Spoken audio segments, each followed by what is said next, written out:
que reivindicar. Radio Caput. Yo hablo de los verdaderos periodistas. Esas cosas. La lupa mágica de la palabra, donde se nos asoman los de las teclas y nos proporcionan un pedazo ya. La lupa mágica de la palabra, con la conducción de Alejandro Gil, desde San Miguel de Tucumán. La lupa mágica de la palabra. La palu cájima de la bralapa. De lunes a viernes, a las 12 de la noche. En Capó.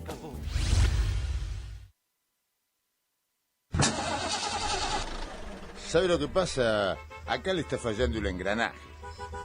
Si usted no le pone un poquitito de Radio Capú, el engranaje va a seguir fallando. ¿Radio? Caput. Radiocaput.com.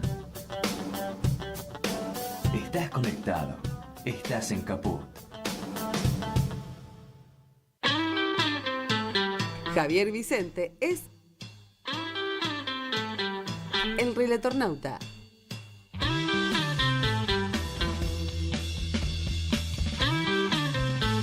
El Relatornauta. Los martes y jueves a las 15 en Caput.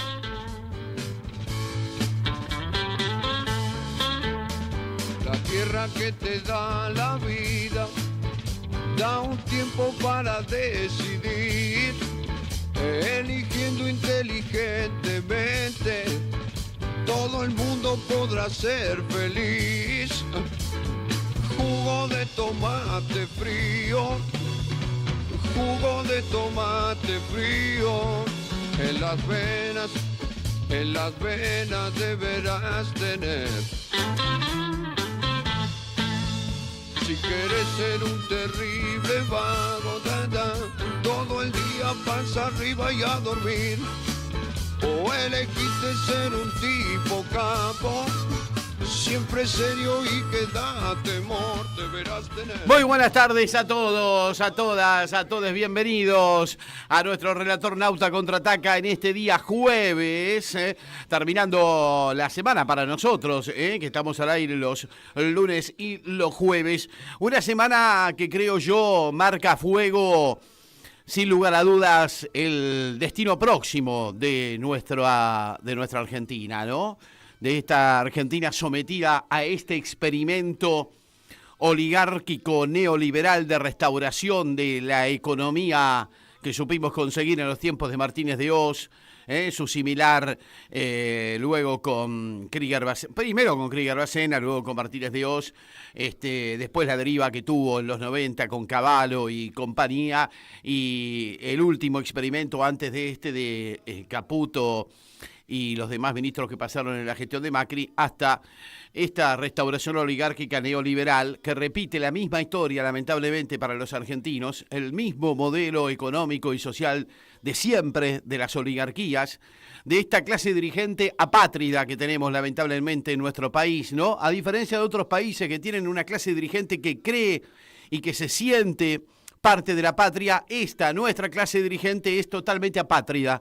Por eso no le importa el destino de su pueblo, no le importa explotarlo hasta el paroxismo a su pueblo. Y frente a ello, esta dicotomía que se ha dado permanentemente en la Argentina, ya desde los tiempos de las facciones, ¿no? De la facción unitaria, de la facción federal, siempre federales, nunca unitarios, desde esta tribuna de doctrina que es radiocaput.com, que es Infosiberia, hoy en el día del onomástico de su creador, de Juan Martín Ramos Padilla, a quien saludamos en su cumpleaños. Pero les decía, ¿no? Esta semana ha mostrado una vez más ese viejo dilema de la Argentina, de pueblo u oligarquía, de una oligarquía que es capaz de someter hasta al paroxismo a su pueblo, sin importarle el hambre, ni la miseria, ni la desesperación que hoy vive la mayor parte de la población. Y frente a ello, lo que estamos viendo es la operación de siempre.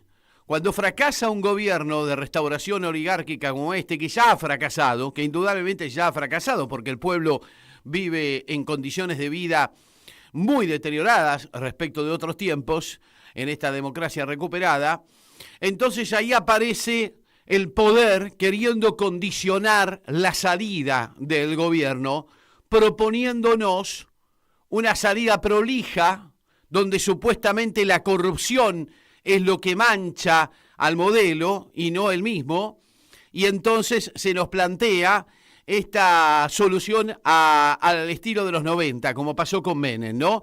El problema no era la convertibilidad, sino que era la corrupción. La convertibilidad había que mantenerla, y ahí apareció Fernando de la Rúa como el proyecto de salvaguarda del modelo económico que le venía bárbaro a las clases medias altas y a los sectores del poder de la Argentina, que era el modelo del 1 a 1. Ahora, en una situación similar, se plantea lo mismo. El problema no es el modelo, sino que es el gobierno, que es un gobierno de corruptos. Ahora venimos a descubrir que es un gobierno de corruptos. Ya lo sabíamos, muchachos, ya sabíamos que era una banda de angurrientos desesperados por llegar al Estado para apropiarse del mismo. Cuando, por supuesto, que el discurso era otro, el discurso era el de la anticasta, el discurso era el de venimos a cambiar las formas de la política porque somos apolíticos. Y bueno, con los hechos sobre la mesa han demostrado que son más de lo mismo. Pero aquí lo que hay que tratar de diseccionar y de darnos cuenta como sociedad, como población, sobre todo a la dirigencia que representa a los sectores del campo nacional y popular, a los sectores mayoritarios que están siendo demolidos por este plan económico, es alertar que esta operación es similar a aquella de los 90. Se nos quiere instalar que el problema es la conducción y no el modelo económico, cuando en realidad es lo contrario. El modelo económico es intrínseco a la corrupción. Es un modelo que desde el vamos, en su formulación, es un modelo corrupto, es el modelo del sálvese quien pueda, es el modelo que solo favorece a los sectores pudientes de la Argentina y a algunos sectores, no todos, y ahí está, me parece, la fisura por la cual hay que entrarle también a la situación. Se nos propone un cambio de caras, se nos propone que la solución es tratar de armar un candidato de la derecha, potable, con un discurso aceptable y que supuestamente sería honesto, a diferencia de los corruptos que nos gobiernan, ¿no?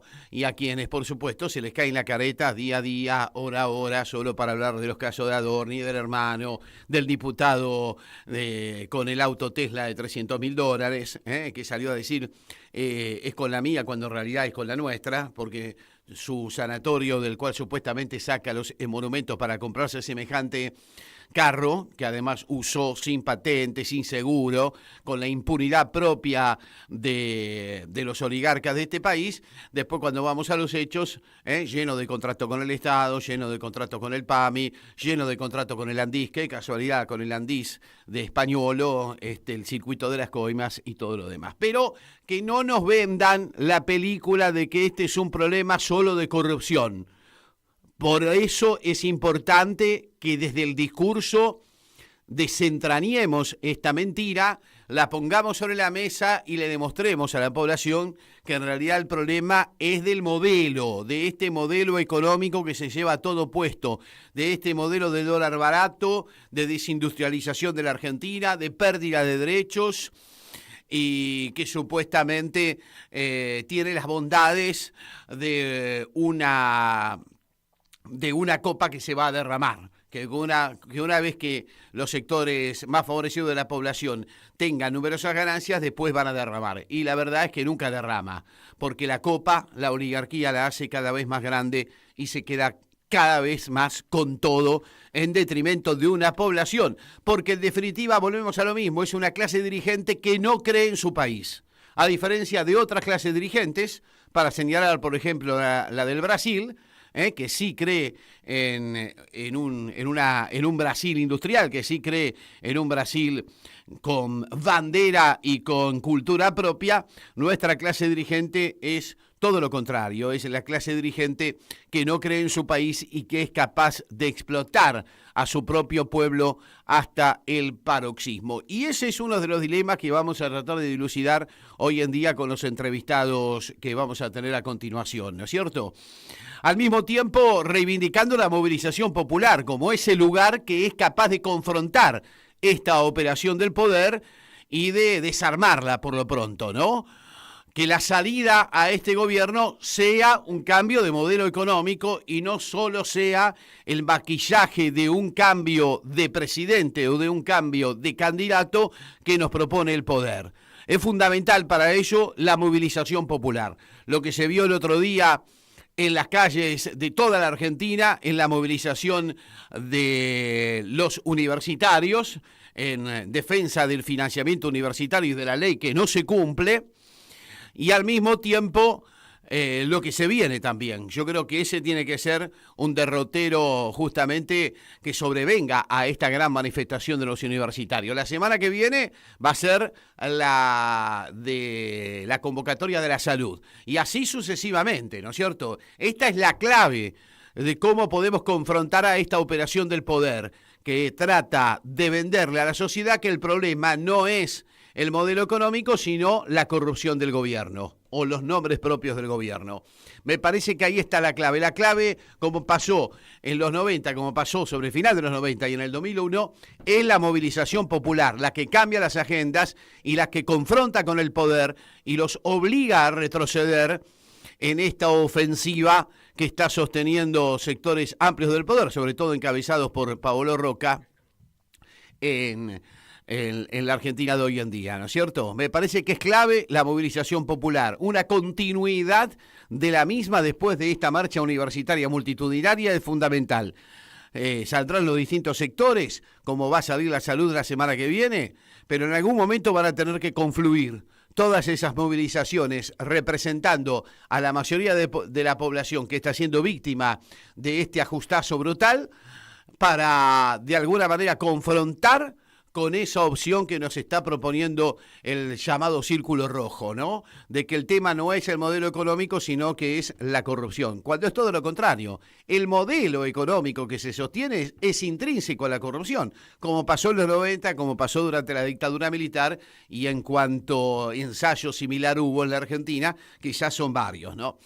Y para ir hablando justamente de este tema en particular, lo hemos convocado a Mariano Kestelboim, que es economista, que es profesor universitario, que es alguien muy reconocido. Además, se lo puede seguir en algunos de los análisis que hace en los distintos medios de comunicación en los que vuelca su pensamiento y por eso lo queríamos charlar con él. ¿Cómo te va, Mariano? ¿Qué decís? Buenas tardes, gracias por atendernos. Por favor, ¿cómo están? ¿Todo bien?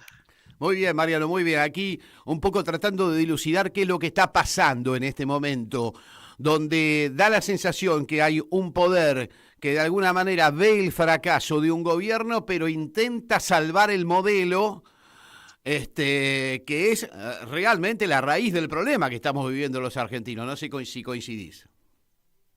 Sí, coincido totalmente. Es el mismo producto, le cambian el paquete. Claro, le cambian las caras, ¿no? ¿Y qué es lo que estás viendo en ese sentido, Mariano? Sí, que es la misma política económica que se aplicó durante la dictadura militar, después en los 90, después con Macri. Es lo mismo, es primarizar la estructura productiva en favor de pequeños grupos de poder económico. Y en perjuicio de las grandes mayorías. Ahora, el Círculo Rojo insiste una y otra vez, a pesar del fracaso permanente de estos modelos, que no tienen nada de nuevo, y insiste porque, si bien es cierto, es muy favorecido, al mismo tiempo lo pone en un dilema al propio poder, porque siempre están tensionando con la democracia, con la sociedad, que es la víctima de estos mega ajustes que se proponen, ¿no? Sí, totalmente, de acuerdo. Y para ello, ¿cómo podemos contrarrestar, según tu modo de entender, desde el debate económico, que es el que vos estás en condiciones de sostener principalmente, ¿no? Porque sos un economista, ¿cómo se puede plantear justamente desde el debate económico la discusión profunda de la raíz del modelo que se está llevando a cabo en la Argentina, Mariano? Que es un modelo que, como te decía antes, beneficia a muy pocos y perjudica a las grandes mayorías, y que no es algo nuevo, es algo que ya sucedió, ya fracasó. fracasó para las grandes mayorías, para los grupos, el grupo financiero, grupos de extracción de recursos naturales y empresas proveedoras de servicios públicos privatizados. Todos ellos con este modelo económico ganan mucho, por eso lo defienden y emplean mecanismos, antes era por la violencia directamente con las armas, los secuestros, desapariciones, violaciones, y ahora ya directamente lo pueden aplicar con el soporte de los medios de comunicación y, llegado el caso de ser necesario, también con el Poder Judicial como aliado. Y no es algo nuevo, es exactamente lo mismo que antes, lo único que, bueno, se han ido perfeccionando los mecanismos de intervención para orientar a la población a sostener democráticamente este tipo de políticas económicas. Pero da la sensación que el propio Círculo Rojo, como se lo llama ahora, sabe de que es insostenible socialmente el modelo, ¿no? No sé si saben eso, la verdad que no estoy en sus zapatos, Claro. lamentablemente. Pero no parece que no supieran, porque lo están apoyando. Y de hecho, si vos te fijás, los balances, ahora se salió publicado hace muy poquito el de Mercado Libre, han tenido subsidios multimillonarios con estas políticas, y la concentración del mercado continúa, el crecimiento de sus ventas también. Es la plataforma para alcanzar otros mercados. La verdad que no veo que el Círculo Rojo se oponga. Sí, evidentemente hay algunos que han sido perjudicados, especialmente empresarios del rubro industrial, pero los grandes grupos de poder económico, si no quisieran a este gobierno, ya lo hubiesen sacado, no te quepa duda. Sí, da la impresión de que eso es un poco como vos decís, ¿no? Ahora, evidentemente hay ganadores y perdedores en este modelo, incluso dentro del llamado Círculo Rojo. Bien vos lo señalabas, los sectores más industriales, un Roca, ¿no? Que hoy parece ser quien confronta con el gobierno, porque el propio gobierno lo buscó como rival. ¿Es uno de los perdedores del modelo? ¿El ganador es Galperín? ¿El ganador es un Elstein? A ver, siempre que se toman decisiones de política económica hay ganadores y perdedores. En los 90 también hubo empresas muy grandes que incluso llegaron a fundir. No sé si te acordás, llegaron a la quiebra, como Alpargatas, Gatic, de muchas otras concursadas, también del sector industrial. Bueno, esta es una nueva ola, y en esta oportunidad llegó más rápido la situación crítica de esas empresas, hasta el punto de que FATE tuvo que cerrar, Whirlpool también, y bueno, después la política económica que se está enfrentando duramente con las empresas siderúrgicas, que también están en una situación bastante mala. Pero te digo, no es un fenómeno nuevo que dentro de un gobierno neoliberal haya ganadores y perdedores, es más de lo mismo. Y en esta oportunidad, bueno, el presidente lo está utilizando como un activo político, un activo en los medios de comunicación, el hecho de haberse enfrentado explícitamente. Pero no es que antes no se enfrentaban y que no había ganadores y perdedores. Siempre que tomes una política económica vas a tener ganadores y perdedores. Yo recuerdo muy bien todas las empresas que les caían tremendamente las ventas y tuvieron que cerrar en los años 90. Bueno, es un revival de ese modelo. Lo mismo sucedió con el macrismo, con menor intensidad y menor duración, pero también de vuelta. Y con el kirchnerismo también había empresas grandes que se enriquecían, y también había empresas grandes que se veían perjudicadas. Las empresas vinculadas a la explotación minera no les iba bien porque no conseguían nuevos espacios para explotar el sector. A las empresas del agro, con las retenciones en un contexto donde se había producido la sequía, tampoco tampoco se les aplicaban políticas a su favor. Sí se beneficiaba al sector industrial, a la construcción, al sector financiero también se lo benefició, pero bueno, después con el cambio en la administración de los recursos previsionales, esa estatización que se hizo, se los terminó perjudicando, y con las tasas de interés reguladas también se los estuvo perjudicando. Pero siempre, como te digo, me parece que la clave es identificar que a lo largo de toda la historia económica siempre hay políticas que se aplican, hay ganadores y perdedores. Y en determinados modelos económicos, como estos últimos de Milei y de Macri, y también de Alberto Fernández, los perjudicados fueron las grandes mayorías. Y durante los gobiernos kirchneristas, los beneficiados fueron las grandes mayorías y también algunos sectores productivos. Claro, ahora siempre el poder en ese sentido trabaja sobre el inconsciente, prometiendo un futuro venturoso, prometiendo un futuro mejor, ¿no? El propio ministro de Economía lo viene diciendo desde hace ya unos días. Vienen los mejores 18 meses de la Argentina. Primero lo dijo en mayo, ahora lo dice a partir de junio. Y siempre está esa promesa del paraíso a la que nunca se llega, ¿no? Y la población, lamentablemente, muchas veces se come estos discursos. No, pero seguro, no es nuevo, pero lo que pasa es que la diferencia, digo, durante los gobiernos de Néstor Kirchner, de Cristina Fernández o incluso de Alberto Fernández, también se decía que se venía lo mejor.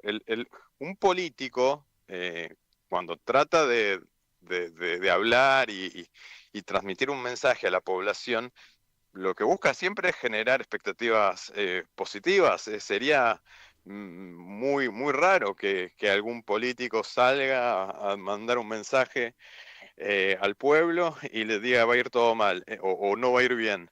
Eso sería lo raro. La novedad con estos gobiernos, o si querés con Caputo, es que dicen que va a ir todo bien y están mintiendo, porque o mintiendo o se están equivocando muy fulero, porque es obvio que con este tipo de políticas económicas la situación va a seguir empeorando. No hay que ser un erudito para darse cuenta de eso.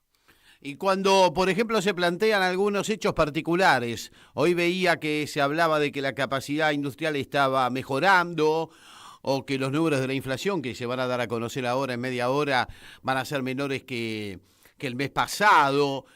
Uno podría pensar que son pequeñas islas, que en realidad en la totalidad de la cosa va a ir para peor, ¿no? No, sin duda, no hay dudas de eso. La economía argentina depende muchísimo del mercado interno, del consumo, de la inversión, y con este tipo de políticas económicas hay una contracción del poder adquisitivo y se sigue agravando. Cada mes que pasa o cada día que pasa, la situación va empeorando.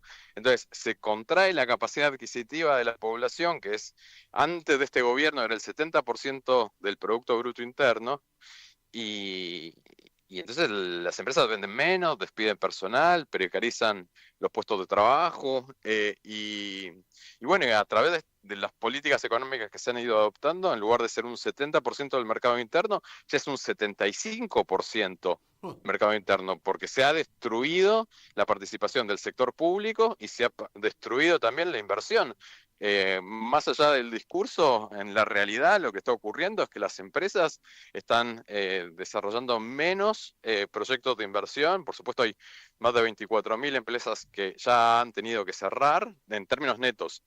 Algunas se crearon y muchas otras se destruyeron. En el neto, entre los que se destruyeron y las que abrieron, hubo de baja más de 24.000 quits. Entonces, no parece ser el camino para mejorar la situación, pero ni cerca. Y además se está incrementando la dependencia externa. Si en noviembre las elecciones en Estados Unidos, las legislativas, le llegan a dar un revés a Donald Trump, seguramente los mercados económicos, en particular los grupos de poder financieros, van a empezar a levantar sus fichas de nuestro país y la situación se va a volver mucho más inestable y la crisis se va a agudizar aún más. Por eso, no solamente se han orientado los recursos en favor de pequeños grupos muy poderosos, sino también que se ha incrementado mucho la dependencia de la Argentina respecto del resto del mundo. ¿Y le ves capacidad al gobierno, por ejemplo, el año que viene, un año electoral, si es que llegan, ¿no? A esta altura de la circunstancia la cosa se está poniendo tan difícil para la población que uno empieza a pensar que cualquier chispita puede hacer saltar todo por los aires. Pero ¿le ves capacidad de hacer una especie de plan platita, no sé, a través de créditos, a través de subas salariales? Va a ser difícil, ¿no? Es un gobierno que sea proclive a algún tipo de suba salarial, ¿no? Sí, no, la verdad que la veo difícil, no parece, concuerdo con vos.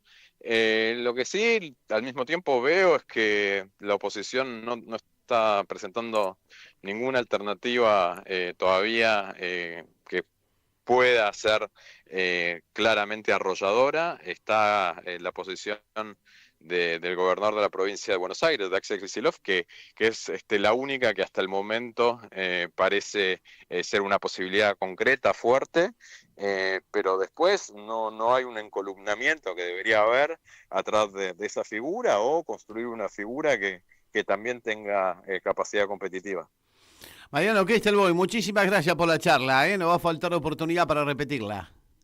Dale, con gusto. Saludos, que anden bien. Un abrazo grande. Mariano Kestelboy charlando con nosotros. Hoy estamos dedicando el programa a justamente un 14 de mayo a dos grandes del campo nacional y popular, dos militantes extraordinarios, como lo fueron el Carlón Pereira Rossi y el viejo Osvaldo Cambiaso. Allí los tenemos en imagen. Fueron asesinados un día como hoy del año 83 en un bar de Rosario. Se encontraban haciendo tareas de militancia por allí, ya en los últimos días de una dictadura que se caía a pedazos tras la derrota en Malvinas y donde era inexorable el retorno a la democracia. Pero querían dejar su sello. En este caso Luis Abelardo Patti y quien era presidente entonces, Reinaldo Vignone, mandaron a matar, mandaron a asesinar a Pereira Rossi y a Cambiaso, dos dirigentes montoneros de la conducción, que además eran dos brillantes personalidades. Después, sobre el final del programa, vamos a escuchar algo del Carlón en una entrevista que le hicieron cuando estaba en su exilio en Francia. Luego retornó para la contraofensiva, logró sobrevivir a la misma, pero fue asesinado por la dictadura y por Luis Abelardo Patti allí en Rosario, en un mensaje claro de una dictadura que no quería irse sin llevarse puesto a los mejores. Ya habían desaparecido a 30.000 detenidos desaparecidos, que eran lo mejor de toda una generación, a la que extrañamos y mucho, pero que nos dejaron su legado para siempre, ¿no? Y en este caso querían también cargarse a estos dos grandes militantes, justamente por eso, porque querían cargarse a lo mejor de toda una generación. Así que el programa de hoy se lo dedicamos al Carlón Pereira Rossi y al viejo Cambiaso, que fueron asesinados un día como hoy del año 83. Y bueno, muy, muy interesante lo que nos planteaba Mariano Kestelboy, ¿no es cierto?, acerca del modelo económico, de sus consecuencias y de la imposibilidad de que esto en estos términos, tal como está diagramado, pensado y llevado adelante, sea posible de que sea conducente para una mayoría de la población que, como decía Scalabrini Ortiz, está sola y espera, ¿no? Está sola y esperando una propuesta distinta, una propuesta de cambio. Ahí lo decían algunas encuestas, ¿no? El cambio de gobierno en este momento es pretendido por más del 70% de la población, porque yo creo que ya la sociedad se dio cuenta de que este es el mismo modelo de siempre. Pero lamentablemente, muchas veces las operaciones mediáticas actúan en ese sentido, actúan frenando el desarrollo de un pueblo hacia la posibilidad de modificar su estructura económica y social, ¿no? Por eso me parece que es clave desandar esta operación que se propone el poder de tratar de separar a un gobierno por sus actos de corrupción del modelo económico. Y nosotros tenemos que insistir, el problema no es si Adorni se hizo una cascada o si no se la hizo. El problema es cómo, de alguna manera, se nos presenta esa disyuntiva de hacerle entender a la sociedad que el problema no es la corrupción en sí misma, sino que es el modelo económico. Vamos a tratar de establecer enseguida contacto con Alejandro Grimson, que está esperando nuestro llamado, y a ver si de alguna manera también, en una muy interesante propuesta que ellos han hecho junto a otros intelectuales y economistas, también justamente se plantea esta disponibilidad hacia entender que es fundamental un cambio de modelo, ¿no? Un cambio de modelo económico, un cambio de modelo social que de alguna manera contravenga esta ofensiva del poder, contravenga esta posibilidad de que justamente la operatoria del círculo rojo funcione, en el sentido de te cambio la mascarita, pero te mantengo la misma distribución del ingreso de la convertibilidad, como hicieron con De la Rúa, ¿no es cierto? Así que bueno, ese es, me parece, la clave del debate que se viene, tratando también al mismo tiempo de generar conciencia de que la sociedad necesita movilizarse, necesita respuestas en la calle, porque la calle es la que cambia las agendas del poder, es la que es capaz de justamente poder frenar esta operación que se realiza para que de alguna manera se mantenga el modelo económico, pero se cambió el gobierno porque ya, claro, el gobierno está muy desgastado el presidente, está muy desgastado sus funcionarios. Pero vamos a hablar ahora con Alejandro Grimson, que ustedes lo conocen bien, es antropólogo, es un intelectual de fuste del campo nacional y popular, y junto a otros colegas económicos, en algunos casos economistas, también por supuesto intelectuales, como Juan Manuel Telechea, como Daniel Steingar, Cecilia Todesca, Mercedes Marcó del Pont, Ana Castellani, Gila Vilker, han propuesto aportes para un debate programático de las fuerzas democráticas por la justicia social, un poco en la línea de este debate que estamos proponiendo en el día de hoy. ¿Cómo te va, Ale? Gracias por atendernos, bienvenido al programa, ¿qué decís? Hola, ¿cómo están? ¿Todo bien? Bien, muy bien, muy bien. Aquí leyendo un poco esta formulación de aportes para un debate programático. Esto es lo interesante, ¿no? Que empecemos a debatir un programa de salida para la actual situación. Porque yo creo que la operación, lo charlaba recién con los oyentes, lo charlaba recién con un economista como Kestelboim, la operación del poder es tratar de salvar al modelo, achacándole a la corrupción la responsabilidad del fracaso del mismo, ¿no? Claro. Sí, efectivamente, digamos, la Argentina carece de debate de ideas respecto de qué es lo que hay que hacer a partir de fines de 2027, cuando termine este gobierno. Y lamentablemente tenemos que decir que el peor escenario para la Argentina es que este gobierno reelija, y el segundo peor escenario es que asuma cualquier gobierno que no tenga la más pálida idea de lo que hay que hacer. Claro. Porque si todo el mundo que fuera parte de la oposición tuviera buena voluntad, que eso queda a criterio de cada uno, yo diría que es obvio que con la buena voluntad no alcanza. Porque ¿qué fue lo que nos trajo hasta Milei si no fueron decisiones hechas con buena voluntad de mucha gente o de alguna gente, digamos? O sea, nos podemos pasar el resto de la vida discutiendo eso, pero nosotros queremos discutir cuáles son las ideas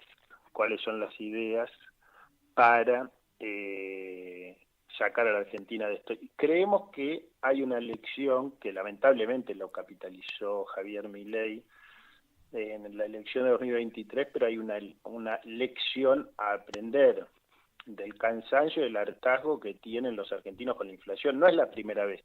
Cuando el gobierno de Alfonsín terminó en la peor hiperinflación de la historia, se terminó legitimando 10 años de menemismo, de convertibilidad, y incluyendo el modelo de la Rúa y la vuelta de Cavallo, ¿no?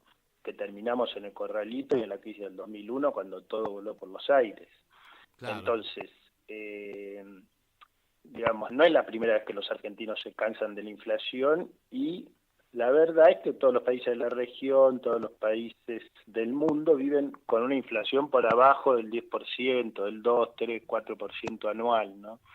Y nosotros todavía seguimos, después de tanta promesa vacía, con un nivel de inflación que cada mes se aproxima a lo que en Brasil, en México, en Chile, te digo países más o menos como los nuestros, Colombia, lo que acá hay por mes es lo que hay por año allá.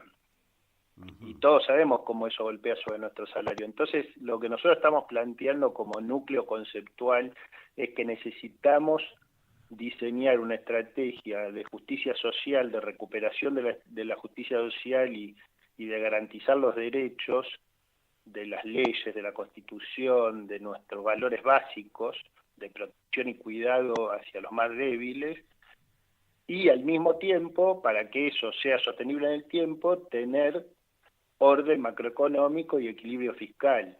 No de manera dogmática, pero sí teniendo un conocimiento profundo de la historia argentina y de que no puede haber recaídas inflacionarias, porque en la Argentina, vos habrás escuchado en algunos momentos de este siglo a gente que hoy está en la oposición a Milei diciendo, bueno, un poco de inflación viene bien, y un poco de inflación nos trajo a Milei, ¿no?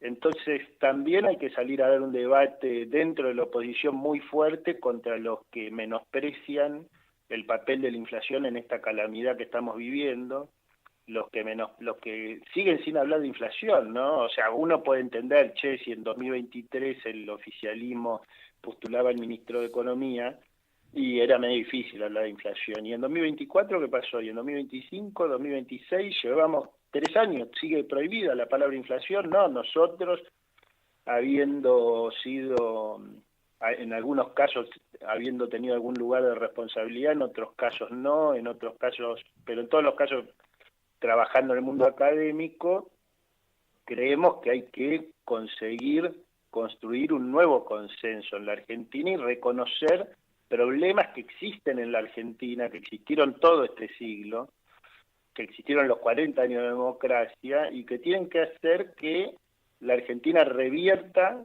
sus peores 50 años en desarrollo económico, que son los últimos 50.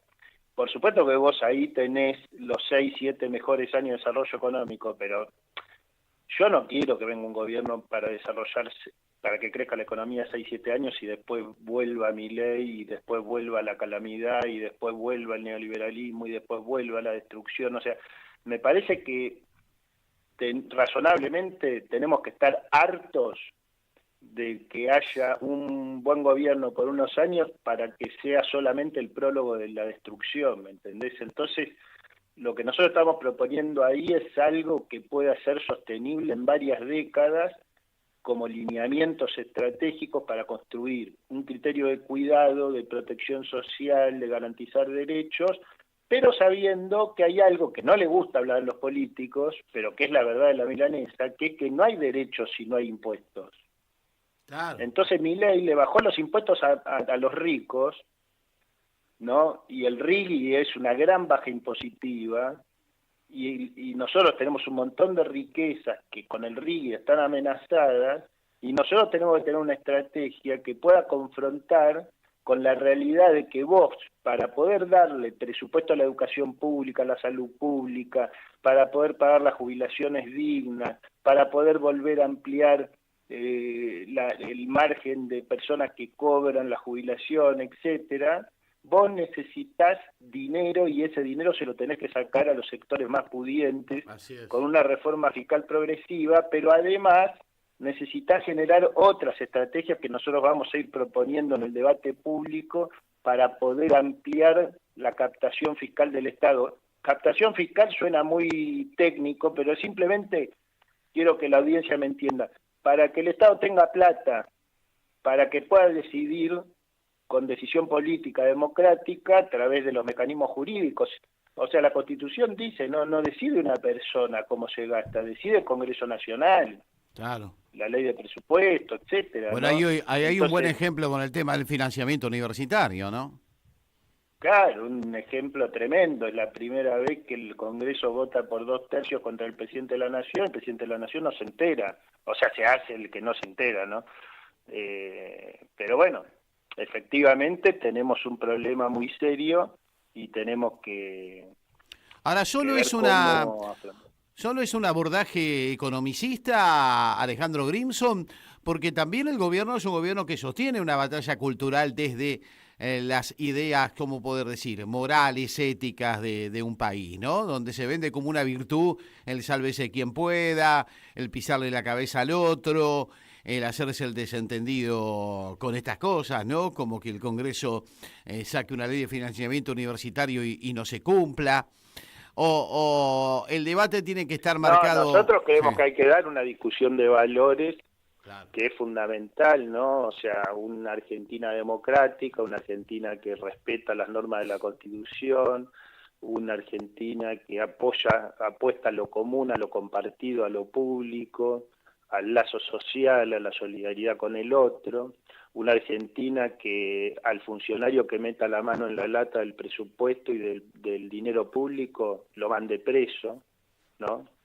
Que no una oposición a Milei, una fuerza popular, progresista, democrática, que no tolere un solo corrupto, ¿no? O sea, ¿te parece muy importante la dimensión ética a proponer a la sociedad? Algo que había quedado medio de lado en el campo nacional y popular, ¿no? Sí, algo que... Sí, es como la inflación, se parece un poco a la inflación, ¿no? O sea, no... digamos, más allá de lo que hizo después López, ¿no? En términos de sus declaraciones, ser testigo, ser, ¿cómo se llama?, arrepentido. Más allá de esa trayectoria, los bolsos de López no marcaron un quiebre respecto de qué es lo que había pasado en ese tiempo. Yo no, la verdad, listo, ya para mí, digamos, que la justicia discuta hacia atrás y más bien que se construya una justicia en Argentina, que no hay justicia, no hay poder judicial en Argentina, ¿no? Ese es otro tema que no está en nuestro documento, pero sí hay que discutir hacia adelante también en el sentido de que la dimensión ética es una dimensión constitutiva de la política. No va a haber una política democrática, popular y progresista que no respete a rajatabla la cuestión ética. Claro, es cierto en ese sentido que, por ejemplo, ese es un diferencial con el que puede llegar a contar a favor Axel Kicillof, ¿no? Que ha mostrado... Claro. Que no ha hecho alarde del tema, pero que en su práctica y en su vida demuestra que esa dimensión ética está presente, ¿no? Tal vez en otro tiempo Sí, no está se hizo él hincapié ahí. y hay muchos, digamos, también están las dos cosas, ¿viste? Está los que niegan la realidad de que existió corrupción y los que niegan el hecho de que hay muchísimos funcionarios de los gobiernos anteriores que han sido totalmente probos, totalmente honestos, como el caso que vos citás de Axel, y digamos, digo esto, abro este comentario simplemente porque realmente muchísimos ministros y ministras fueron completamente probos y honestos en todo su quehacer, ¿no? Entonces me parece que eso también hay que decirlo, porque si no, porque cuando nosotros estamos planteando que no se puede aceptar corrupción, estamos muy lejos de la antipolítica. Para nosotros los corruptos son antipolíticos. Claro. Tampoco podemos obviar lo que es la persecución del poder hacia aquellos dirigentes que de alguna manera lo contravienen, ¿no es cierto? Cristina es un ejemplo. Obvio. Cristina es un ejemplo y otros compañeros y compañeras también lo ha sido, pero no son los únicos. Lo sufrió Perón en carne Obviamente. propia, lo sufrió Evita. O sea que también ahí hay que... A mí me parece que el peronismo no estuvo a la altura de defender a Cristina de esa persecución. ¿Cómo lo ves? Creo que fue el marco de un retroceso general, ¿no? O sea, imagínate que el peronismo en las PASO sacó el 30%, 28%, después arañó el 37%, pero hizo una elección de balotaje muy mala, ¿no? Y hubo un proceso de desmovilización muy generalizado. O sea, vos lo que vos tenés hoy, justamente en relación a esto que vos decís de la batalla cultural, es que crece el individualismo en toda la sociedad. Y muchísimos, la verdad, es muy riesgoso cuando crece entre dirigentes políticos, porque si hay individualismo entre dirigentes políticos, queda anulada la idea de primero la patria. Primero la patria implica que yo soy no secundario, soy terciario, cuaternario, ¿entendés? Primero la patria, después el movimiento. O sea, está muy bien reconocer el esfuerzo de todos, pero hay que poner el caballo delante del carro, ¿viste? Porque si no, no vamos a poder avanzar. Claro, claro. Y la movilización popular en ese sentido me parece importante, ¿no? Lo que pasó el otro día con la marcha universitaria puede ser el disparador para que el pueblo empiece a ganar las calles. Yo creo que eso fue clave también en derrotar al modelo como proceso, ¿no? Claro. Como proceso abierto, de que el pueblo gane las calles, porque no alcanza, ¿no? Con esa movilización. O sea, yo no te puedo explicar, digamos, es buenísimo que haya habido esa movilización, hay que decirle a la gente algo que no se informó, que es que la movilización fue realmente federal, fue muy grande en muchas ciudades importantes de la Argentina, ¿no? Fue muy numerosa en Buenos Aires, pero fue muy grande en otras ciudades, y hay que decirle a la gente que si muchos de los que se benefician de la universidad pública deciden no salir a la calle, no está garantizado nada, porque con la Corte Suprema que tenemos, no sé, yo no tendría mucha expectativa. No, desde ya, por eso hay que seguir sosteniendo. Ahora, yo creo que puede ser el disparador para otras movilizaciones. Ya la semana próxima estaría la gente de la salud en las calles. En algún momento van a tener que confluir todos los sectores dañados, que son mayoritarios en cuanto a la población, ¿no? Pero que por ahí todavía no tienen la conciencia de darse cuenta de que también son parte de la volteada, ¿no? Yo estoy totalmente de acuerdo. Digamos, el aporte que nosotros queremos hacer es que necesitamos cosas propositivas también. Porque nosotros, digamos, tenemos que potenciar esas movilizaciones y tenemos que lograr que quienes encabezan, lideran esas movilizaciones tengan la posibilidad de hablarle al votante indeciso, al ciudadano que no se apasiona ni con esto ni con lo otro, que está desencantado del modelo de Milei, pero que tampoco quiere volver atrás, ¿no? Si nosotros no logramos hablarle a ese sector de la ciudadanía, no va a ser sumando movilizaciones. Por eso nosotros queremos sumar propuestas, porque necesitamos también hablar por la positiva. Lo nuestro es simplemente un aporte, hay muchas más propuestas que necesitamos elaborar colectivamente, pero lo que sí estamos convencidos es que sin decir cómo se construye otro país, sin mostrar que hay una alternativa posible, con todos adentro, con todos los argentinos adentro, sin gente durmiendo en las calles, sin que aumente la desocupación, sin que aumente la pobreza, sin que se reduzca el poder adquisitivo, sino todo lo contrario, mejorando la protección, fortaleciendo la dimensión pública. Si nosotros no logramos mostrar que existe esa alternativa, no vamos a poder lograr el objetivo que nos proponemos. Y realmente no va a ser solamente sumando luchas en defensa de.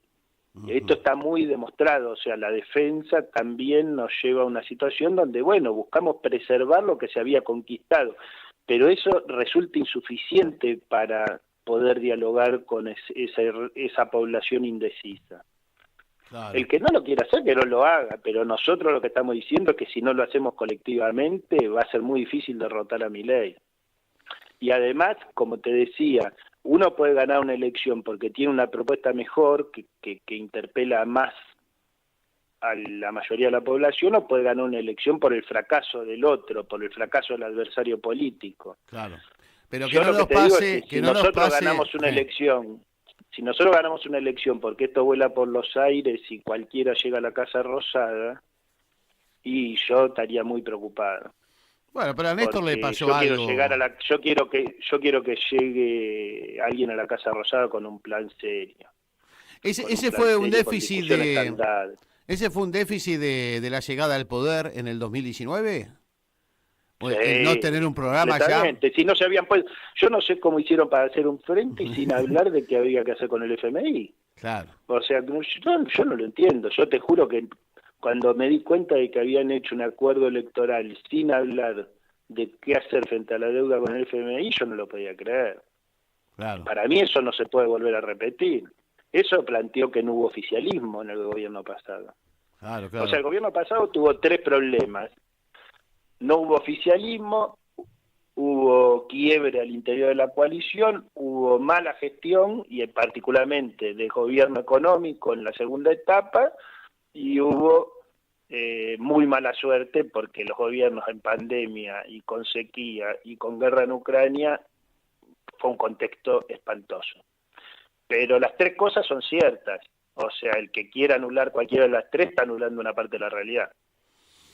Bueno, Alejandro, la verdad que es interesantísimo charlar contigo, y también a propósito de estos aportes que realizan desde esta plataforma, que seguramente es abierta también a que se suben más actores al debate, me imagino, ¿no? Claro, sí, hay que sumar actores y sumar y articular y trabajar en ese sentido. Así que bueno, muchísimas gracias por el llamado y seguimos.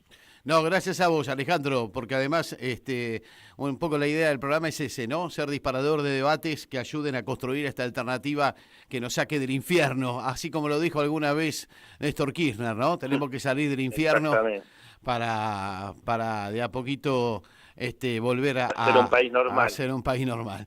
Un abrazo grande, Alejandro Grinson. Muchísimas gracias. Un abrazo, chao. Alejandro Grinson charlando con nosotros ya sobre el cierre del programa.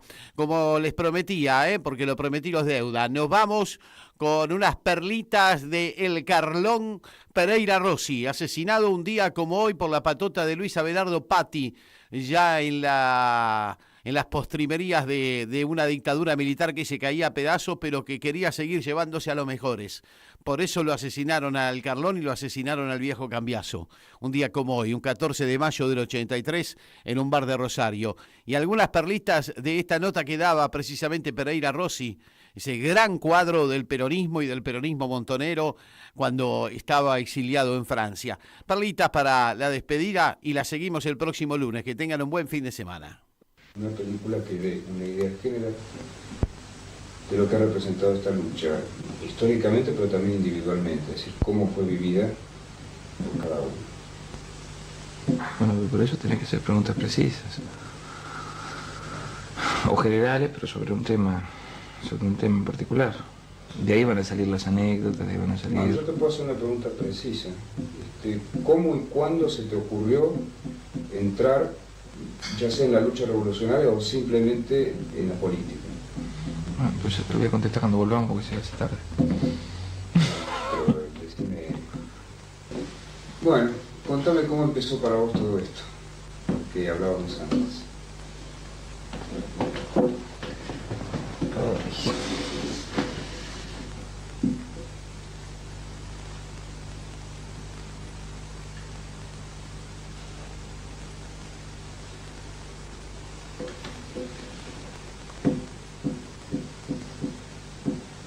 Volví para atrás todo.